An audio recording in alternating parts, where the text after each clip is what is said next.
시작하십니다. 네, 안녕하세요. 엔서 1조 발표 시작하겠습니다. 저는 발표를 맡게 된 이채원입니다.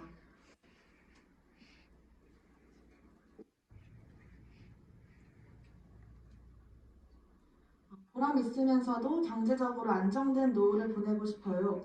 이 말은 은퇴를 앞두고 있는 한 드로잉 작가가 한 말입니다. 이 작가는 왜 이런 말을 하게 되었을까요? 저희는 리서치를 통해 예술가의 40%가 60세 이후 예술 활동에 수입이 없다는 것을 알게 되었습니다. 또한 은퇴 후에 근로를 희망하는 사람은 68%로 높은 비율을 차지하고 있었는데요.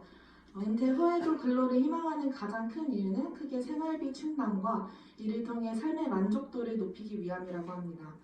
또한 시니어 예술가들은 자신의 작품을 알리고 판매하고 싶지만 막상 어디에 어떻게 해야 할지 몰라 답답함을 느낀다는 니즈가 있었습니다. 이러한 데이터들을 통해 시니어 예술가가 은퇴 이후 예술 활동을 원활하게 하기 어렵다는 문제를 파악하여 시니어 예술가들을 메인 타깃으로 설정하게 되었습니다. 리서치를 바탕으로 설정한 저희의 목표는 은퇴한 시니어 예술가들의 작품이 새로운 부가가치를 가질 수 있게 만들어주자는 것입니다.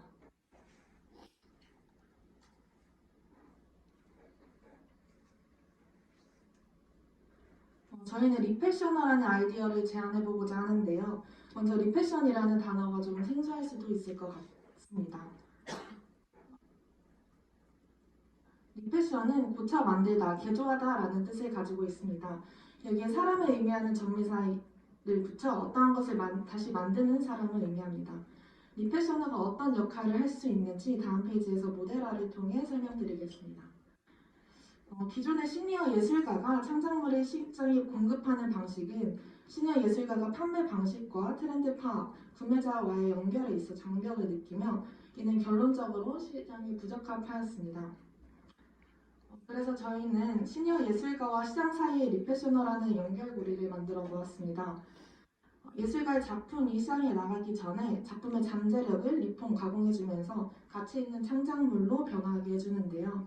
이 과정에서 시장에 새로운 가치를 창출할 수 있게 됩니다. 리패셔너는 크게 가치 파악과 실험 확장 부분으로 나눌 수 있습니다.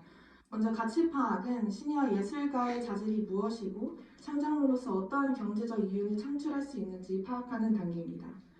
가치 파악 후에 리패셔너는 각 시니어에 맞는 시장에서의 새로운 기회 요소를 발견하고 발전시킵니다.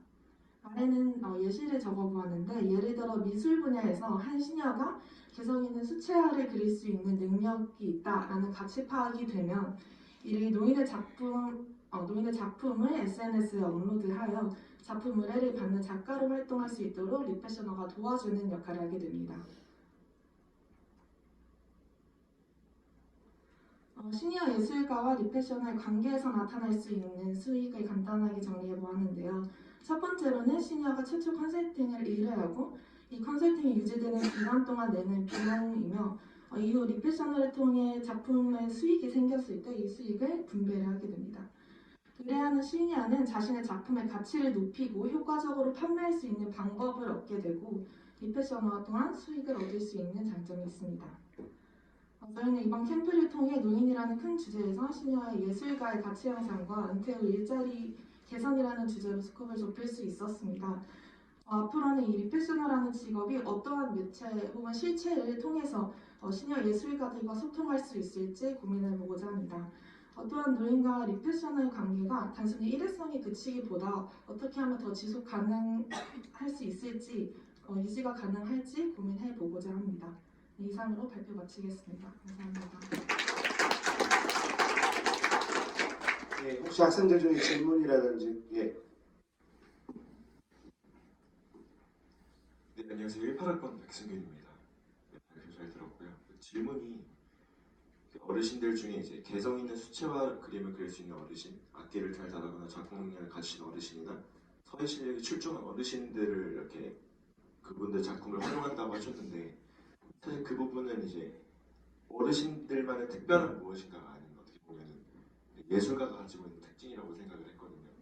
혹시 이제 어르신들이 가지고 있는 어떤 특별함이 무엇을 잡고 이제 리패셔너를 활용해서 이렇게 하실 것인지 어떤 특별함을 생각하셨는지. 저희는 시니어 예술가에 초점을 맞췄기 때문에 예술가가 가지고 있는 예술적 특성이 띄고 이게 시장에서 뭔가 가치를 더 발산할 수 있는 분야를 생각했습니다. 그래서 방금 말씀하신 것처럼 정말 뭐 국악이나 미술이나 음악 분야가 다 될 수 있을 것 같은데 혹시 이 답변이 됐을까요? 예, 또 다른 학생 코멘트나 질문. 예, 저도 되게 신선하게 발표하셔서 감사드리고요. 그 시니어 예술가의 수가 조금 사실 궁금하고 또 작품이 수정되는 것 같지가 않더라고요. 이게 좀 다른 방안으로 노출되고 활용되는 거지 그 사람들이 만든 뭐 음악이 고쳐지거나 비트가 빨라지거나 만든 예술 작품이 좀 어디가 수정되고 이런 게 아닌 것 같아서 이 리패션이라는 단어의 뜻이 적합한 이 비즈니스 모델과 좀 의미인지가 좀 의문이 들었습니다. 먼저 첫 번째 질문해주신 부분에 대해서 시니어 예술가가 얼마나 수가 되냐라고 했을 때 저희가 사실 데이터를 찾아봤을 때는 시니어 예술가를 60대 이상으로 쳤을 때는 전체 예술가의 10% 정도가 되는데 정확하게 이게 몇 명인지라고 수치를 찾기는 어려웠고 그러나 분명하게 이 사람들이 예술 활동으로 인한 수입이 부족하고 예술 경력에 대한 단절이 되게 빠르게 끊긴다는 것은 파악했습니다. 그리고 두 번째 말씀해주신 부분은 그 시니어 예술가가 가지고 있는 그런 특기가 수정되지 않고 그대로 나가냐라고 했을 때 저희는 그 가치 파악에서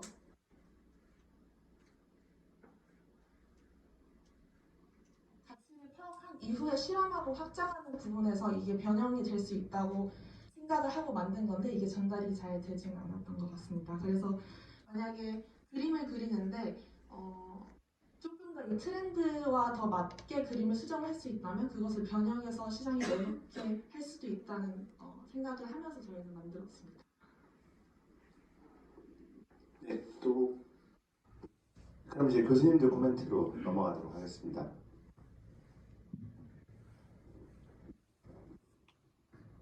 네, 발표 잘 들었습니다. 네, 목표는 굉장히 중요한 가치가 있는 목표인 것 같고요. 두 가지 질문이 있는데요. 제 생각에는 리패셔너 에이전트를 어떻게 모집할 거냐라는 게 제 첫 번째 질문이고, 왜냐면 이제 현업 예술가 작품도 굉장히 많은 상황에서 그들 작품보다 어떤 장점이 있길래 리패셔너라는 에이전트가 현업 작품을 이제 취급 안 하고 노인의 작품만 취급해서 이렇게 같이 작출해야 하는 상황이 이제 그런 의도나 아니면 그런 인센티브가 뭔지 어떻게 그 사람들에게 패셔널하는 그런 사람들을 더 모집할 수 있는 유도를 어떻게 할 건지 그에 대한 계획이 궁금합니다.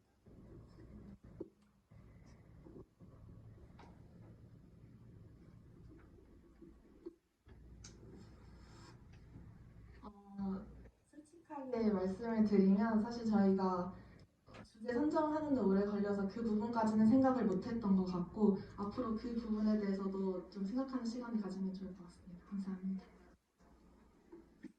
네, 공간 시스템 나일입니다. 네, 그 시니어 예술가를 대상으로 좁혀서 그분들의 특히 경제적인 부분을 보고자 하는 시니어 예술가분들이 이제 특히 노년기에 이제 경제적인 부분이 매우 어려우시니까 네, 그렇게 해서 얘기를 해주셨는데 그런 부분이 참 좋은 그런 네로다운인 거라고 생각이 들고요. 말씀하신 것처럼 그 어떤 그 여기에 있는 예술가분들의 어떤 투이나 이런 참여자분들이 이렇게 잘 모집하려면은 그런 것도 생각해 보십시오. 그러니까 시니어 예술가 협회 이런 것처럼 그런 부분이 혹시 있지 않을까. 그래서 아까 통일부에서 이전주에서 통일부에 같이 협력을 한 것처럼 그런 시니어 예술가 협회 이런 비슷한 단체가 있으면 협력한다든가 그런 부분들을 한번 고려해 보면 어떨까 생각합니다. 감사합니다. 제가 첫 번째 발표 때 너무 한시하게 코멘트를 드렸는데 네, 어떤 특정한 주제에 대한 설명과 이런 그러니까 접근하는 이제 내용들과 구성에 대해서 굉장히 일목요연하게 잘 정리가 돼서 되게 좋고요. 이거 가능성을 좀 예시를 보여줘서 가능성을 더 보여주면 더 좋을 것 같아요. 그러니까 요즘에 유튜브나 뭐 SNS에 좀 할머니 할아버지들이 인플루언서로 활동하시는 분이라든지 아니면 이 작품을 좀 실제로 저렇게 했던 사례가 분명히 많이 있는 것 같아요. 그래서 이게 정말 가능한 시장이다, 비즈니스적으로 가능한 시장이다라는 걸 같이 보여주면 좋을 것 같고요. 그리고 이분들이 다 어떤 인생의 스토리가 있잖아요. 그 각자의 인생에서의 어떤 여러 가지 뭔가 애환들도 있고 즐거움과 기쁨들 그런 것들이 결국 또 다음 세대한테 어떤 공감을 불러일으키든가 관심을 불러일으키는 요소라고 생각을 해서 콘텐츠라는 부분도 같이 언급이 되면 되게 이게 진짜 만약에 비즈니스화 했을 때 정말 뭔가 해볼 수 있는 그런 비즈니스로 발전되지 않을까. 예, 저도 한마디만 말씀드리면 이제 저번보다 훨씬 주제가 내로다운해서 저는 좋았다는 생각이 들고 또 이 프레셔너라는 단어를 처음으로 배워가서 좋은 것 같습니다. 이제 그 학생들이 리패셔너가 될 것인지 아니면 리패셔너를 모아올 것인지 리패셔너는 특정 몇 명인 건지 아니면 불특정 다수인 건지 그런 부분에 따라서 생각하는 그 모델이 좀 달라질 수 있을 것 같아서 그 부분에 대한 구체화를 좀 더 해서 구체화할 수 있으면 좋지 않을까라는 생각이 듭니다. 예, 수고하셨습니다. 세 번째 팀 발표 준비해 주세요.